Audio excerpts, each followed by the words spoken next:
We saw how to add an element in the previous video. So now in 2 minutes, let's learn how to delete from a list.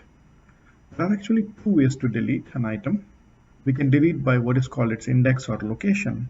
So we can simply give the del keyword del names of 0.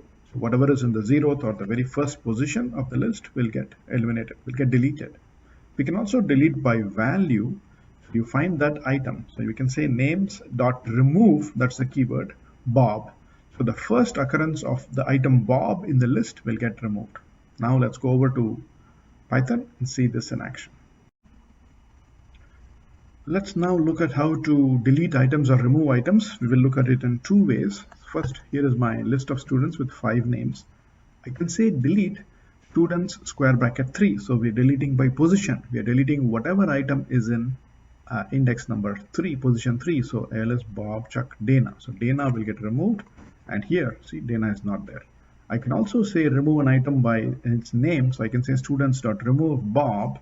And if you do that, Bob, no matter which position, in this case Bob was in the first position 0, 1, but Bob gets removed. Okay, that's how del or list.remove works. Thank you for watching.